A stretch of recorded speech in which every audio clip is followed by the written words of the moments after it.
okay? Any suggestions for how we can use our inductive hypothesis there? You can split that into AD and times A. Yeah, I can use my iterative definition again, right? And actually, I think I'm going to change the direction of this, change the ordering of some things in this text, because it seems that you guys, having already done some easier inductive problems, or more concrete ones, right, that this works a little better. So I think I'm going to move this to after the basic. Do it in the order that we're doing it this year. Okay, so this is a to the m, a to the n, a. And again, we have, the associative law, so we won't bother with parentheses here. Well, a to the n, is my inductive hypothesis. Yeah, I'll go ahead and put some parentheses in there, right? So this is the IH. I don't know how James talked about this, but this is adequate for me. When you do the inductive step, just indicate that what that is, right? So the inductive step says we can replace this by that. So this is a to the m plus n a. And now what? That's the definition. Back to the definition again, right? This is, right, because this is a to some power times a. That's my iterative definition coming into play again. So this is a to the m plus n plus 1. And I will rearrange the parentheses this time just to show this step, right? So this is now just the associative law, but this is a to the m plus n plus 1, which is what we wanted to show. Okay. Questions about this?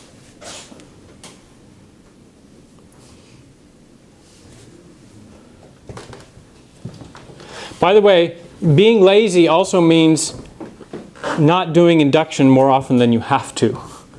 Yes? Okay, so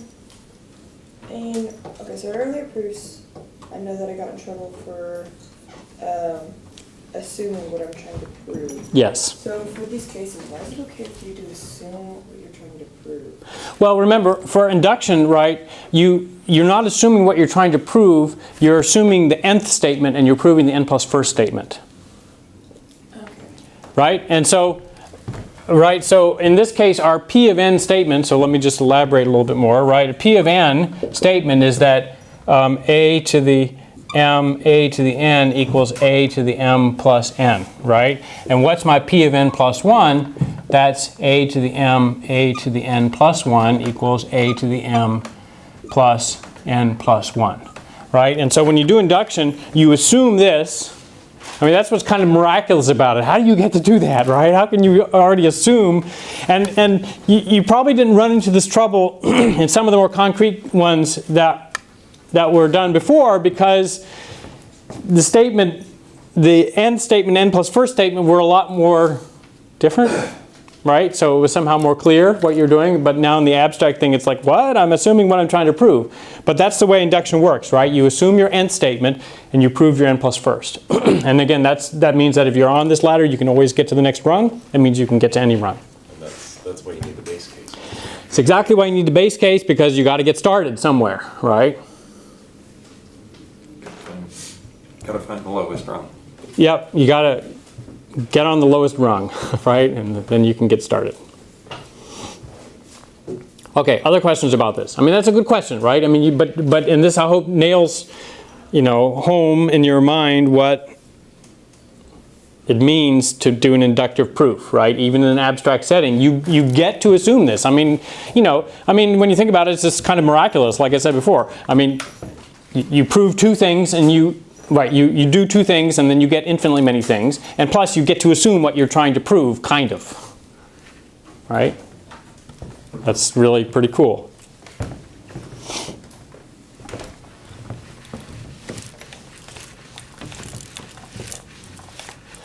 Okay, now it just comes down to doing cases. Okay, so first of all, for m and n, let's start with the definition. So to define a to the m, or n, for n an element of z, we need a not equal to 0, okay, right? Because you don't want to take, 0 to the minus 3, okay? That would cause problems with the early axiom that tells you about how multiplicative inverses work, okay? Right? There isn't one for 0. Okay, now we used our iterative definition to define a to the 1 on up, right? So the next thing we need to check is a to the 0. We need to define that. And of course, you already see why we don't want 0, because 0 to 0 is a scary thing unless it's, tells you the form of a certain kind of a limit, right? In which case, but it isn't actually a number 0 to 0. That's a case of something, right? That's behaving in a certain way from calculus, right? And as you know, it can behave in different ways depending on what's happening. Okay, but everybody knows what this should be, right? 1. Now, this is again an example of where you want to be as lazy as possible, okay? So I could just mimic what happened over here and do an iterative definition for all the negative ones, right? Or you can say that the negative one is Yeah, so, inverse. right, so for n less than 0, well then minus n is positive, right? And since minus n is positive, I've already defined what a to the n means. And of course, what you want to do really is invert things, okay? So instead of using iteration, just use above definition. And so we want to define a to the n to be equal to 1 over a to the minus n.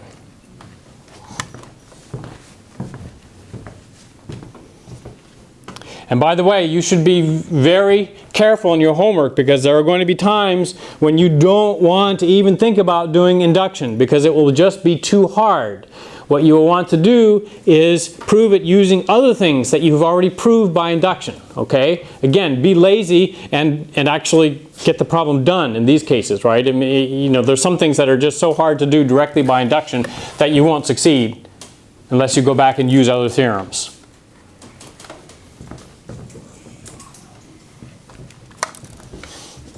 Okay, and then there's an exercise.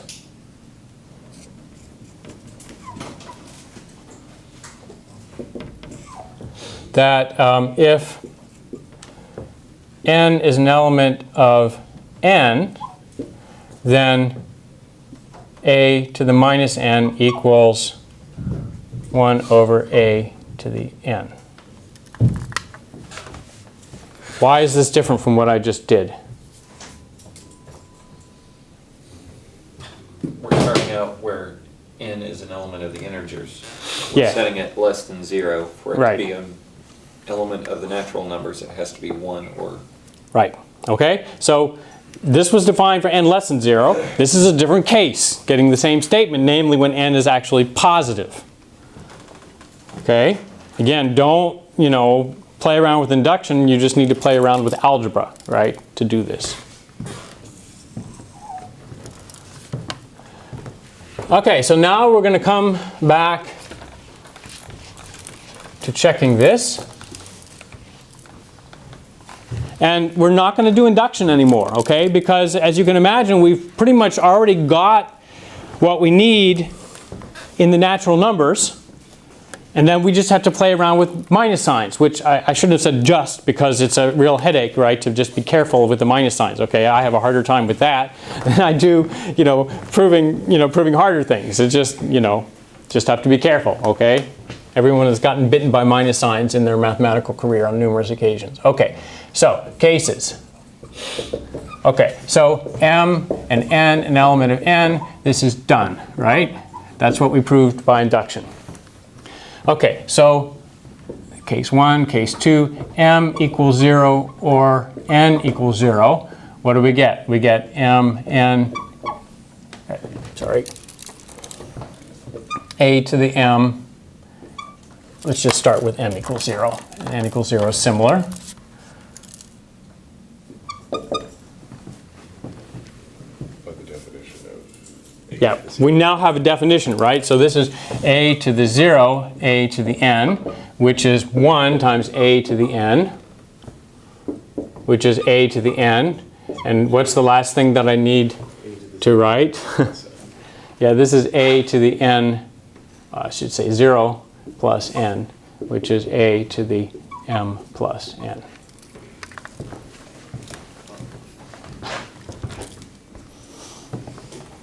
And n equals 0 is similar.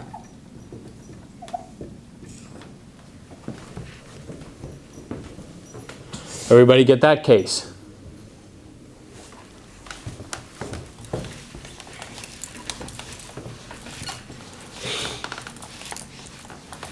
Okay. Imagine if you did this by induction, for example, how much time it would waste. Maybe not totally wasted because you might learn something doing it, but nonetheless, you could better spend your time on, harder problems and learning more. Okay.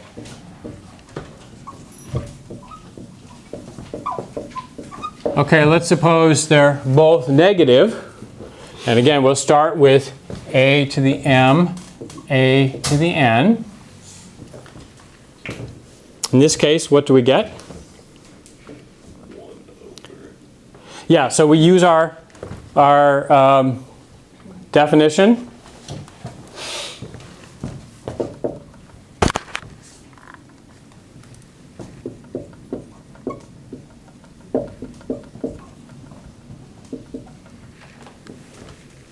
And now what? This is just def, right? Multiply those two numbers. Yeah, we know how to multiply things, right?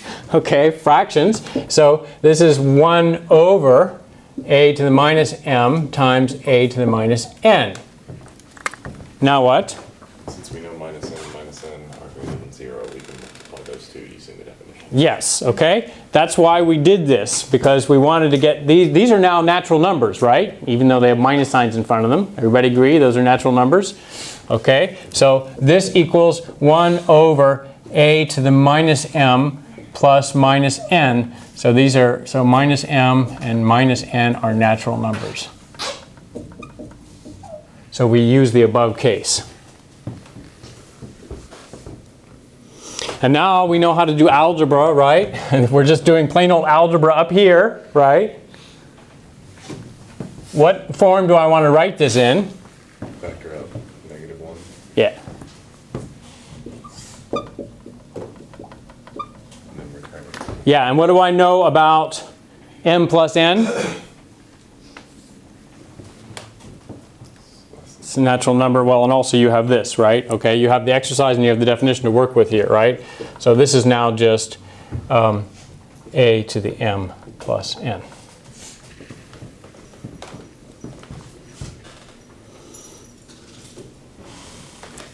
Definition. Yeah, sorry. That's a negative integer, right? And so again, going back to this definition, I get that.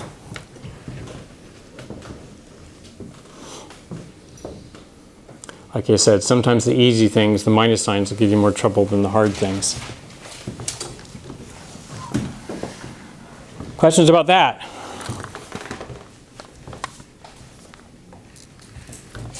By the way, I would never ask you to prove this entire thing on the test, but I could say, okay, prove this in the case when m is less than 0 and n is less than 0. So just because the proof is long doesn't mean I won't extract some relevant part of it and make you do it, okay? So again, the goal is you have to be able to do all the proofs. The proofs are more important to your, mental improvement than the statements, because you already know these statements, right? In this section anyway, you know them.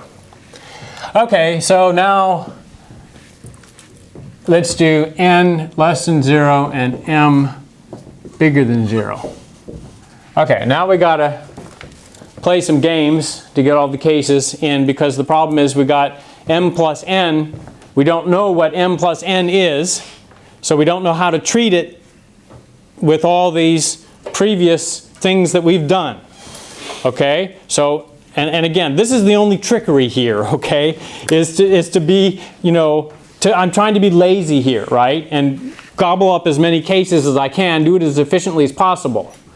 Okay, and so